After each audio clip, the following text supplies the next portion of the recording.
nung ginawa nila kay Tatay Digong. Hindi ko talaga yun makakalimutan. Hindi man lang nila Correct. pinagtanggol. Si Nandun former kayo eh. President Duterte, nandun kami eh. Oh. Wala, hindi nila pinagtanggol. Doon pa mismo sa Villamor Airbase. Nasa kampo pa nila, talagang na-under sila ni Torre, ng kapulisan. Correct. Kaya parang, ako sa totoo lang, sorry sa mga matitinong mga militar eh. Wala eh, natatabangan na kami sa inyo. Ipakita nyo. Oh, gawan nyo ng aksyon, hindi lang yung puro salita. Gumawa kayo, ano pa yung gagawin ho ninyo? Ito, trilyonis na, tandaan po ninyo, nanunumpa po kayo ng para sa bayan, puprotektahan tayo. Ito harap-harapan na po itong isyong ito, napaka-imposible manahimik pa. Hindi ko naman sinasabi magkudita kayo, hindi ko naman sinasabi na mag-aklas kayo, at least sana, mayroon naman sana kayong gagawin, hindi lang puro salita, kailangan may gawa, para naman masiyahan po kaming mga Pilipino kasi disappointed na nga ho kami sa ginawa ho kay Tatay Digong. Tapos ngayon, ito, ay sindikato ng kalaban natin, napaka-imposible, pagtatahimik pa rin kayo at wala kayong gagawin, partner. Ito na, umalma ng mga retiradong general. Sana hindi lang mga retirado, maging mga active sana rin, ano? Para maalarma ang gobyerno o administrasyong Marcos dito sa maanumalyang flood control project. Grupo ng mga aktibo, oy, aktibo pala partner, kasama pala aktibo. Grupo ng mga aktibo at retiradong general. Suportado ang investigasyon sa flood control project. O ayan, o tinutulak ngayon ng grupo ng mga aktibo at retiradong general sa bansa ang malalimang investigasyon kaugnay sa bilyon-bilyong pisong anomalya sa mga ipinagmalaking flood control projects ng pamahalaan. Ayon sa grupo, dapat bumuo ang Pangulo ng independent fact-finding body na susuri sa malawakang korupsyon sa naturang proyekto. Nananawagan ang Association of Generals and Flag Officers Incorporated sa Malacanang na magtatag ng hiwalay na fact-finding body na susuri sa umano'y irregularidad sa mga flood control projects na una nang ipinagmalaki ni Pangulong Ferdinand Marcos Jr. ang mahigit 55,000 flood control project na umano'y natapos na, ngunit nanatili pa rin problema ang mga pagbaha sa bansa dahil sa sunod-sunod na sama ng panahon.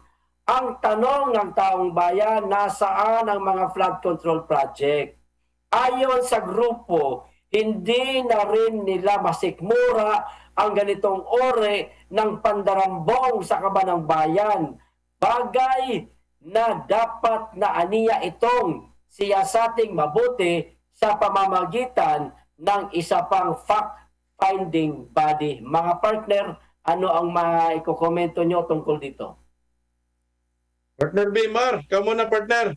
Alam mo, Partner Bimar. sakto talaga ito, ano? Napapanahon talaga ito. Isa sa magandang magkaroon dito. Ang unahan na nga ito ng mga retired at mga ito pa ngayon ng mga nakaupong o aktibo nating mga general.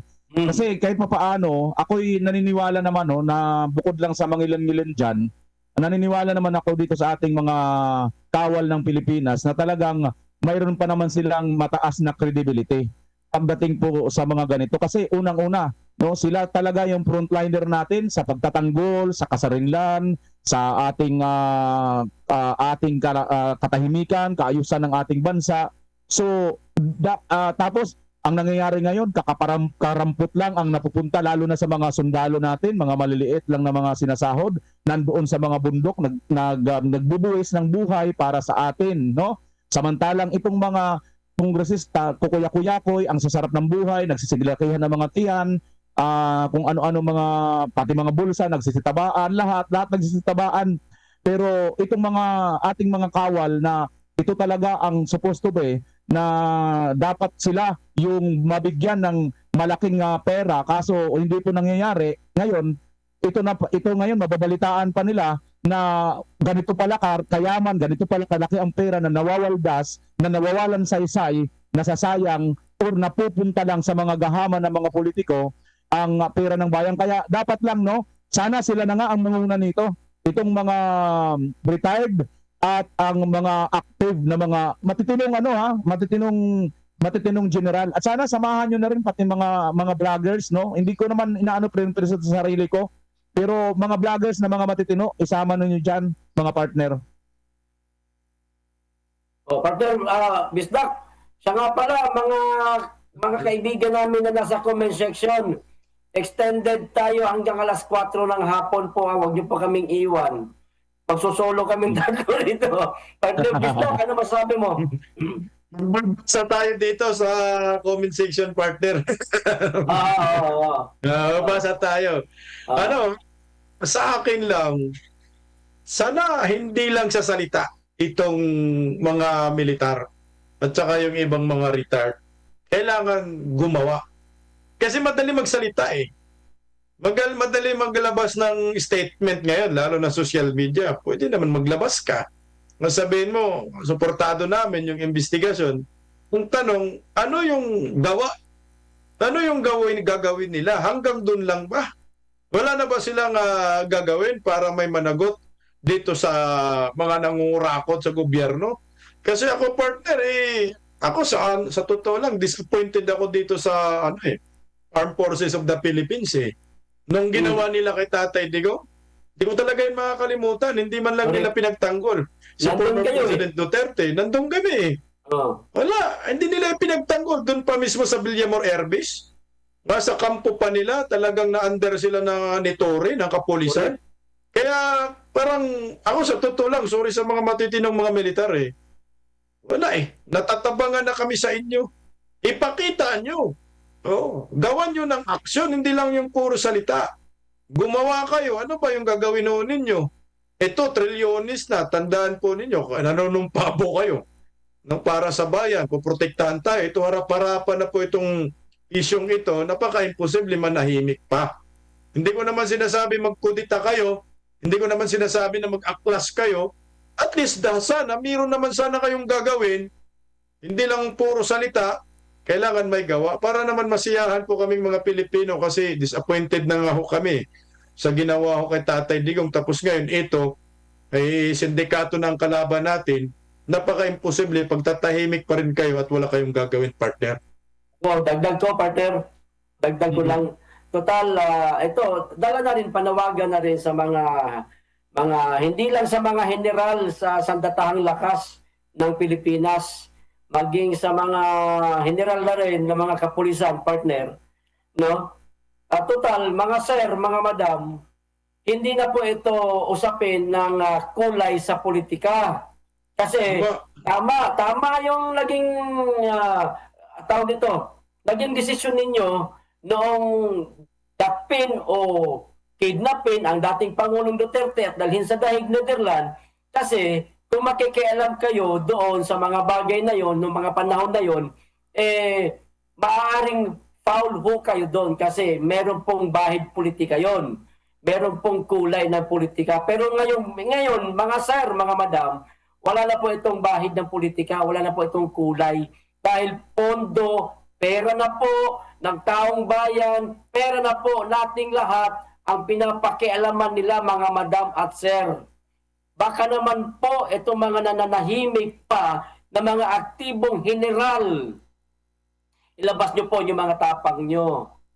Kung magsalita na po kayo, kumilos na po kayo, mga madam at sir. Hindi po ito usapin tungkol po sa nag-uumpugang malalaking political party o mga politiko.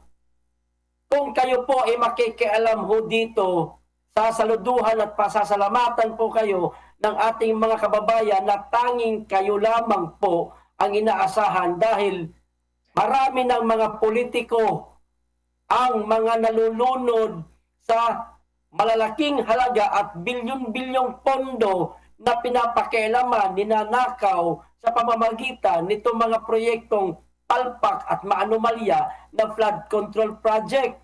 Mga sir at madam, karapatan nyo na po ito. Ngayon nyo po ipakita ang tapang ninyo kung talagang kayo'y para sa bayan, kung kayo'y nanumpa na ipagtatanggol ang ating mga kababayan, ipagtanggol ang ating inang bayan. Kung mahal ninyo ang ating inang bayan, pagtuluan po natin ito ng dugo at pawis para ipakita natin yung ating totoong pagmamahal. Mga madam at sir, ilabas nyo po ang tapang ninyo. Sa totoo lang, marami na po tayong mga kababayan ang natatabangan at hindi na po nagugustuhan yung mga pananahimik ninyo. Anila, naduwag kayo. Sino ba ang kinatatakutan ho ninyo?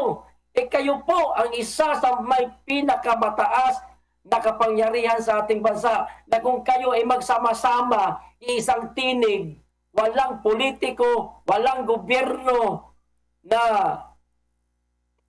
maghahari-harian. Kayo po ang masusunod kung nasa tama po ang inyong gagawin, mga madam at sir. Sana kumilos na po kayo. Kayo lang po ang inaasahan ng taong bayan. Yan lang, mga partner.